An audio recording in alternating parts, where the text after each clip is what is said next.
Hello and welcome to episode 4 of the J&J Pod, featuring a conversation between John Laxmi and John Laxmi.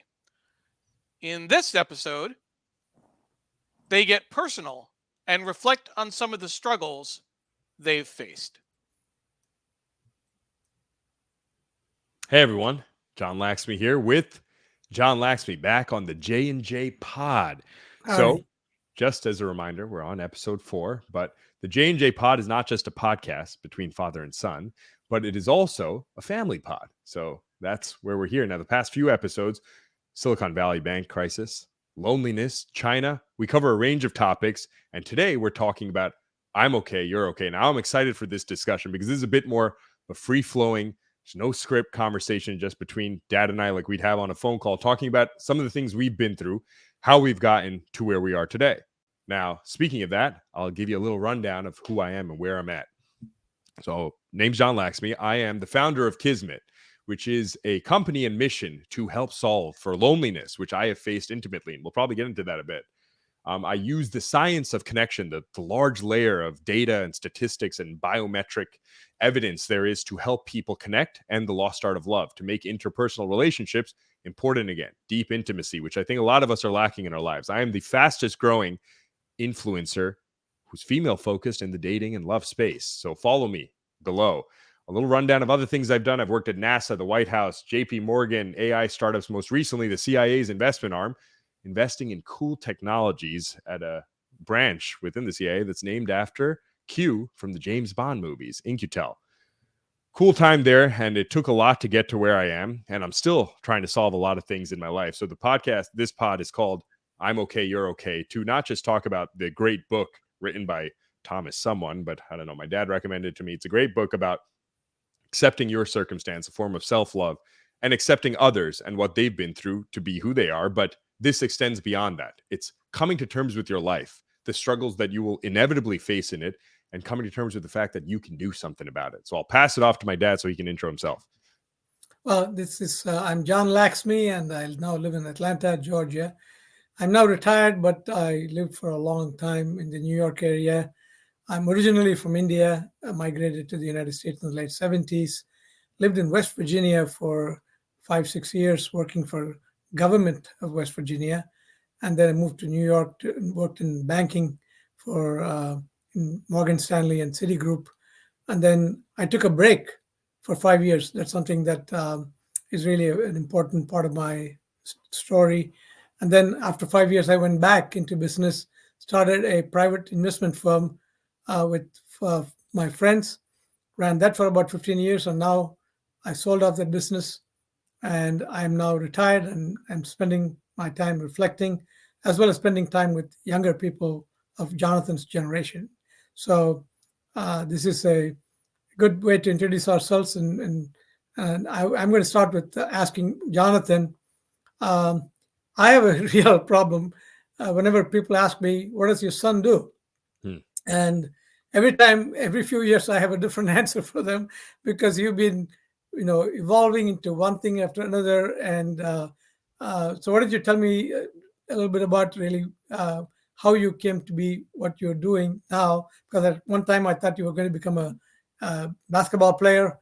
I thought you were going to be a hip hop dancer. You went to NASA, and I thought, okay, this is it. And now you're doing something very, very unusual. Sure. Kismet, a company that you founded. Yep. And tell me about yourself and where you started. Yeah. So I think obviously we'll do the Sparks Notes version, but I think most people in life, and this ties to some of the things I'm trying to solve for when it comes to loneliness, right? It is hard for a lot of us to be emotionally honest, not only with others and be vulnerable, but with ourselves. So instead of starting with the accolades of things I've been through, I think a lot of what has defined what would look nice on a resume are my failures, right? And things, the pain that I've experienced and worked hard to fight against. So I remember the same thing you had mentioned, right? Yeah, when you would introduce me to people like hip hop dancer, yes, because I can dance. NASA was cool. The White House. I've done a lot of these cool things, and I like to self-title as this Renaissance man. But there's deeper layers to it. So we can just rip the band-aid off. So at 17, I was expelled from high school, right? For a prank that I didn't do. My friend did. He had told me about it, but I didn't report him because I was a good friend.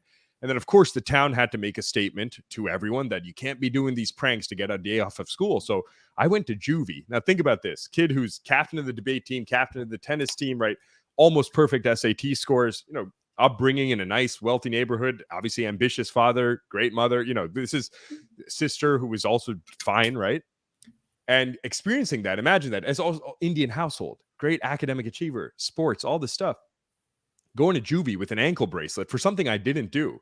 So that really started a lot of what was this loneliness journey, because obviously friends didn't want to talk to me, right? To some extent, Dad, parents, they didn't know how to process this, right? You might see these things on CSI. They were not watching CSI, but it was tough to deal with. How do we deal with someone who's going through this, right? It's an unfamiliar concept. So at that formative age of 17, I think what my focus became, what may seem like little vignettes of different stories, NASA's, all this stuff, was all driven by a singular goal, which was to not feel that pain of social abandonment and isolation. So for me, I think a lot of the seeming experimentation I've done to finally culminate in what I'm doing now and what I know I'll be doing for the rest of my life is to solve for that deep pain, which is to be understood and to be loved in a very deep way. And I think part of the accolades I built up, NASA, the White House, is because I thought it would make me look cool. I just happened to learn a lot of great things at all these places and meet a lot of great people. But here I am today. So it somewhat worked. But I want to know for you, in reverse, almost chronological order, right? When I talk to you, I see you've had extremely intense and awesome pedigree, right? Of the things you've done, which are differentiated from a lot of your peers, a lot of your family, etc. You've done things that have been frontier pioneering. And I want to know, what did it take to do that, right? What makes you different? Right? Because obviously I'm coming from your loins, right? So, I mean, I have to assume that apple doesn't fall so far from the tree, but I want to know what gave you that kick? Well, and I should just like you tell me that I had some influence on you. My father had an influence on me, and in some ways he was a pioneer. He was born in southern part of India, but at a time when people did not move much in India, he went all the way to the northernmost part of India, and it's not because he had to go there, not because he needed a job there. He wanted to become an actuary. That's something that very exotic, high level statistics that very few people did in those days. And this is 1940s. And he left his parents behind. He went on his own mission to a place called Shimla in northern part of India. And I may have inherited some part of his genes. And when I was growing up, I too was restless and idealistic and had a lot of issues, struggling inside my mind. This is, I came of age in the 1960s, early 70s, and those were really, this is in India, those were really, really tough times in India, not only economically, but very, very tough times when families like ours, we were a middle class family, but we had to get rations. We hardly had enough food, rice and wheat and so forth. We are a big family. My parents had 7 children. I'm the second oldest. And so we saw rough times during that time. And I was also becoming very politically aware, aware of issues around me. And in the 1970s, India was going through a very, very tough, rough time. Indira Gandhi was a prime minister and she clamped down on freedoms. And I was really raging inside. I wanted to rebel against it. I wanted to talk about it. People outside, some of them were afraid to talk about it. Some of them didn't care about it. Some of them didn't understand enough what was going on. So I was really struggling with this. I was alone. I'm from a big family and I'm living in this country with, at that time, 500 million, 600 million people, I think. But I was still lonely. That was really my earliest struggle that I broke out of. And so you really had your struggle and I had my struggle. And so tell me really then, how did you break out of it? What are you really most proud of having gone out of what you came through? Yeah, I mean, I would say I haven't come out of it fully, right? It still feels like yesterday when I think back to walking down the hallway for something I didn't do. And it's easy for people to say get over the past, etc. Right? We can talk about you can't be recriminating, and I'm a staunch advocate of take individual responsibility. So when I think of it, even though I was 17, I didn't do anything. I heard about a prank and didn't report him because I partially, maybe subconsciously, thought I'll get a day off. I'm not doing it, right? We all have a little bit of that human element, but I can't help but blame myself, right? And think I'm partially responsible. And I think part of that is good to be hyper accountable. It primes action, right? Primes motivation to change your circumstance. But at the other time, on the other side, it's a lot of pressure to put on yourself. You feel like life passes you by without being able to enjoy the fruits that I probably should have enjoyed since 17 to now. So when I think about how I've overcome it, now, I'm no fan of quantitative easing and Abenomics and what the Fed's doing to some extent with SVB. Watch our first episode. But I think about that idea of a credit card paying off a credit card. And I'm like, I have not let go of some of the ghosts, which I'm sure a lot of you feel of past trauma to some extent. And I feel like it's a 2-step forward, 1-step backward situation. I've still gotten fired for jobs. I've had the cops at my door for arguing with a woman, right? Just because I'm passionate about it. I feel lonely. I get triggered, right? So I experience these things. And when I sit outside of my own body and look at myself and I'm like, what are you doing? Right. I'm sure a lot of you have felt that. Like, how did it come to this? I can take solace in the fact, oh, you got the resume, NASA, and all these things. But this is the same thing. You got billionaires, you got Will Smith smacking people on stage, right? Your internal life matters. So when I really think about right now, what I have developed or what I'm focused on developing right now, I think I've done well in the external world. Right? I'm not so worried about dominating the world. I've been with 494 women now, quite frankly, right? And it's all in the search to find the one, because I think if you're sober on the physical, you can choose a woman for the emotional. I've traveled to all 50 states. I've been to almost all the continents. I've worked for great industries and great companies, as you've heard earlier with my intro. But what has not developed fully is forgiving myself, right? And part of me tethers that to, I got to find the right girl to accept me for who I am, and then only I'll be accepting. But that is part of the fallacy, right? That a lot of us look for. We want this external fix. Maybe if I get likes on social media, maybe if I just get the right girl, the right job, everything will be fixed. And I do agree that you can't self-love yourself into paradise, right? That's like masturbation to some extent, right? You can't just say, I'm enough, I'm enough. Social relationships are important, but to some extent, you got to be soft on yourself about the things that you were not in control of to properly take control of the things that you can take control of. So I think I've been spending a lot of time almost meditating, journaling my emotions, which is not natural for me to do. I've hyper indexed on proving myself externally. And now I think I have to prove to myself internally that I'm enough to find that person who thinks that I'm enough as well. So I want to turn that to you because I think, tell me. Well, we thought that you were finished when you were in high school, suspended from high school, and you came out of it. And then I think part of it has to do with, accepting what you did. And I remember you wrote a college essay on what happened in high school.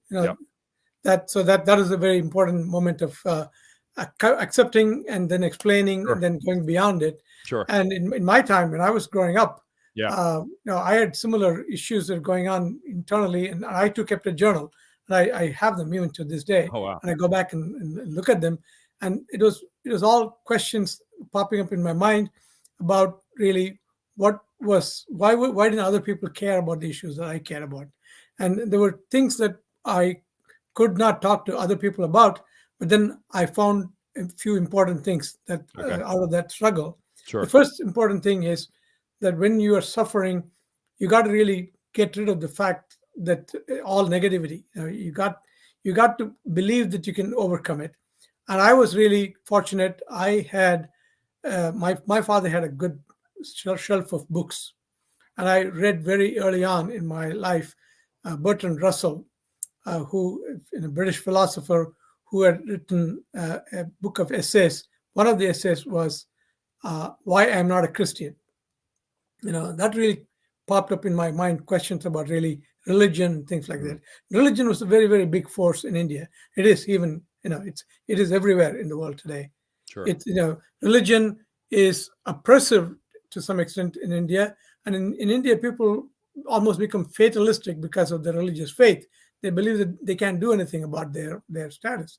And so that was the time, in the 70s when I was growing up. I was in college and was just beginning to work. everybody was fatalistic and they were giving up.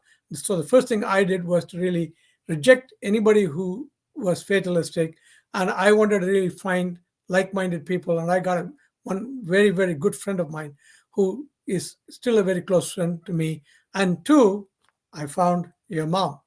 She is one of the most optimistic persons, and she is always full of laughter, and completely optimistic about everything. So that was a very important thing that happened in my life, and but that was not easy either, because during those times in India, people didn't date. In general, in Indian communities, very conservative. And here I was going out with a girl for a couple of years, and all my friends and family were wondering really what I was up to, because I was also preparing to leave India, because I was really done with the system there. I had read a couple of books about America, a book about Booker Washington and Abraham Lincoln. Not a very well-known book about Abraham Lincoln. It is called Lincoln the Unknown by Dale Carnegie. It's about his personal struggles. It's about his own personality. And those books, and getting to know a girlfriend that was optimistic and full of life, gave me the optimism to say I can break free. And so I started then intensely focusing on how to get out of India and get to the United States. Sure. And with no plan at all. And I had no idea that I was going to really become a father of two wonderful children at that point. But I think we have to really follow our passion with the right-minded people, and that's really how I got out of it. Sure. Now, in your resume, you got all kinds of cool stuff. Yeah. And so what is the struggle part in accomplishing one after another, all these NASA and the White House and all this stuff? Yeah. So I think, and this is something I want to make sure to make note of in this pod, right?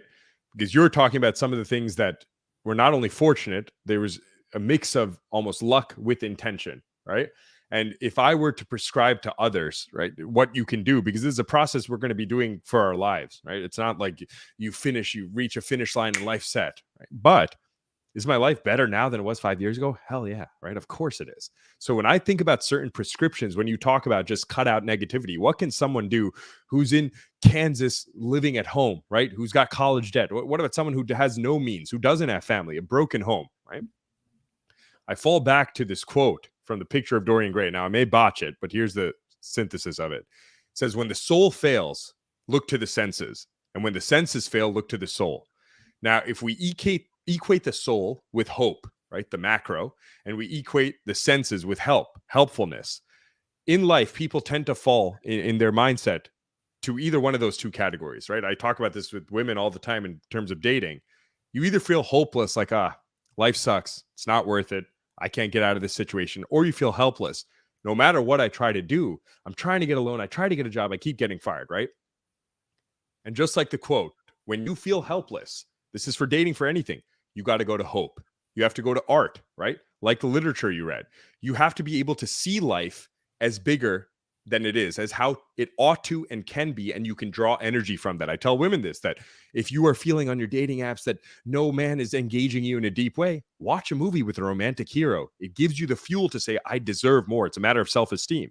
If you feel that all men are not great, right? All men are toxic, all men are liars, whatever it is, go helpful. Get on a dating app and force some vulnerability, right?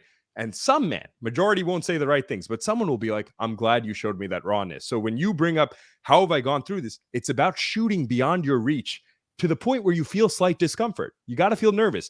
You don't have to apply to be the CEO of Google, but I was working at Abercrombie and Fitch because I thought the girls were hot. I remember that. Yeah, I was folding clothes and posing with European model, random women, right? And I was there in a dorm in Chinatown with musical theater majors as my roommates singing the number line at 3 a.m. Life sucked. So I went on nasa.gov and I wrote a 26-page paper, assuming I'd get no response, right? I got the internship there, did a road trip to the Johnson Space Center, got to see the ending of the space shuttle program from Mission Control. From that point on, anything was cuttable. I could do anything. there was a point where I couldn't even walk up on the street to talk to a girl, let alone message them on the internet. Now, I mean, people learn from me. But I want to know in your life, right, when it comes to these tribulations, what are some of the turning points that defined your character? Well, as I mentioned, the first turning point was meeting your mom. Sure. And Sure. she gave me the sense of optimism, and that's the most important thing, belief in oneself. Sure. And as you mentioned, having ambitions larger than yourself. This next turning point was getting the visa to come to the United States. Okay. It's not easy, especially from people from India and China. These are the largest immigrants in the last 40 years have come from these two countries. There's intense competition for American visa.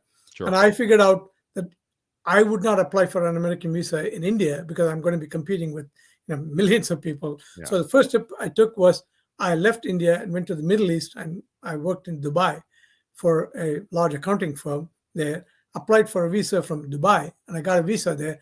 And as soon as I got a visa and as soon as I had enough money to buy a plane ticket to the United States, I came to the United States with a commitment that I'm going to make it here. It doesn't matter whether I'm going to be driving a cab or what I'm going to do, because quite frankly, I was an accountant.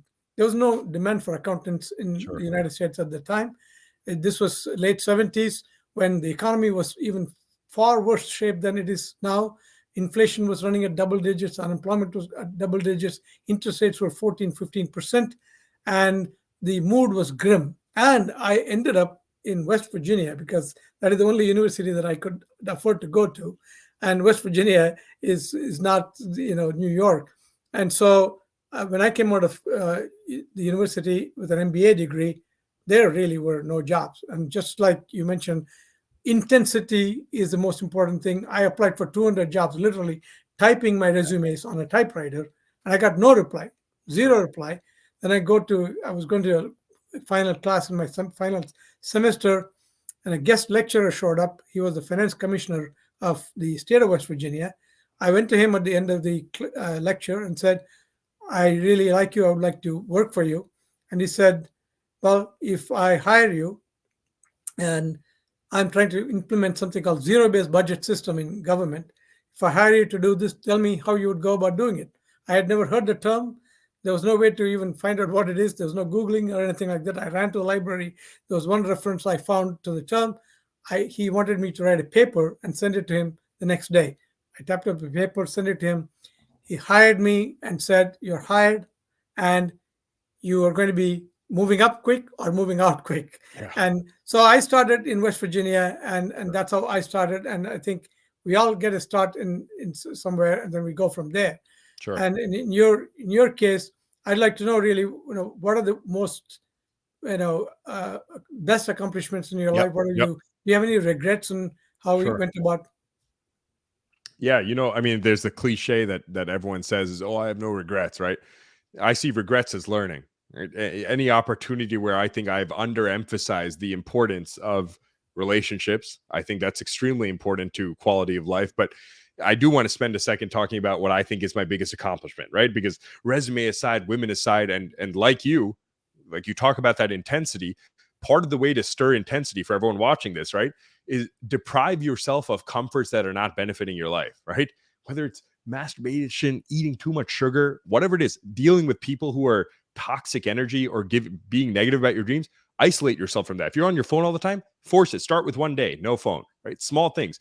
It's more inertia, like they say for cleaning a room, right? Atomic habits. Pick up one sock. That's it. It takes more to stop that action to clean the rest of the room than to keep going to pick up another sock. So when I think about my biggest accomplishment, and because I also want to ask you, because you've been very busy post-retirement, right? And I want to know what you've been feeling in terms of the people you're helping with. But a lot of your advice has come in handy for me, where you have a love story that was somewhat unorthodox, right? I brag about that to people, that it was the only non-arranged marriage out of all your 13 siblings, right? My biggest accomplishment that I'm most proud of, if I were to die today, what I would want on my tombstone. When I was in DC, I remember I knew one. I went there for the CIA's venture arm. I was watching this documentary about Justin Bieber, right? And he's getting some flack with his wife right now, but I was watching there and I was swiping on my dating apps, right? Some girl working in politics, this thing, that a lot of profiles that I was not getting stimulated by. And I was like, why am I not able to interact with whoever I want to if I think my character has that merit? So I spent that night intensely, just like you sending those 200 emails, and I wrote this 3,000 word magnum opus representing my values, almost the poetry of my character. I created an anonymous account with an email IP tracker. I find women that I'm attracted to or demonstrate softness in their values, and I send that out, hoping that they can see me for the content of my mind, and then I can reward them with the empire that I'm still working on building, but with everything else, the swarthy looks and the confidence and all of my life experience. But I know there's no man on earth who is as ambitious as me where it comes to finding love. And part of that is because of the intensity of pain and struggle that I've been through. So when I see people's relationship to their pain, you need not see that as a weakness, right? The way to forgive yourself, the way to get that freedom and to get that ocean mist washing over you is to win. It's just to win, right? We can't go back in the past. So have I gotten responses from beautiful women and who are very smart and very lovely? Yes. Have I found the one yet? No. Do I believe that this is going to be the way I find her? Yes. And I think that this is a method, not necessarily this email method, but believing in something that you think is beyond your reach and making it reality. I went from folding clothes to working at NASA and at White House, CIA.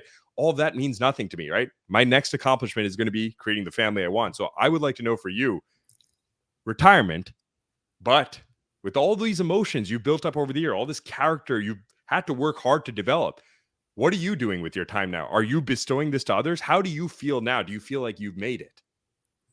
Well, this is not my first retirement. I retired when I was 48 years old from my job because at that time I was traveling globally and I love reading. I love reading and writing. And there was a time when I felt like all the things that I was reading was about finance and economics and about my job. Sure. And one day I went out and bought a bound volume and came home to your mom and said, I don't have the time to sit down and read this book. It's got complete works of Shakespeare. It cost only $19.99. Yep. And I want to just sit down and enjoy reading this book. And so she said, well, how do we do it? So like you said, everything is possible. I was 48 years old, and that would be the prime of everyone's career usually. Sure. And I just retired in year 2000 and I read Shakespeare. I started teaching a course at New York University as an adjunct professor. I joined a nonprofit organization's board, and I spent 5 years, really doing many of the things that I really wanted to do before I went back into business with some of my friends. But those 5 years were very important. Sure. Because those are during that time, my father died in India. I was able to be by his side when he died. Without that, I wouldn't have been able to do that. Now I'm retired. I've gone to a new story for new things that I'm doing with people like you. I've got half a dozen people that I'm now dealing with, learning new things, learning the issues that you're going to. That's great. No, so I mean, this is, I think we can wrap up on this note if you have any final thoughts, but it's just that, take stock of where you're at. I mean, they've shown this in local examples, right? Women like men with earning potential versus their net worth, et cetera, right? And the theme of that is this, that your velocity and your starting point does not matter, right? Your acceleration does, your resilience. It's okay. I'm at a place right now where I can admit I'm in deep pain not having the love of my life, right? You can think of your past relations that you've had. Those stories are so pixelated for you, and that wasn't even the person who you end up with. So I think about that every day, but do I have the tenacity? Do I have the drive? Have I gotten everything I've wanted in my life by putting my mind to it? Yes. So as long as you have the right mindset, as they say, right thoughts lead to right words, lead to right actions, lead to right habits, lead to right character, leads to right destiny. So that's what I'd like to leave off on. Any final thoughts? Well, I think, everybody should really do this kind of. I think everybody should believe in themselves, and then everything is possible. And I think enough of this doom and gloom. Yeah. Yep. Be happy until you make it your reality. Yeah, we're going to do more podcasts. Yep. Thanks.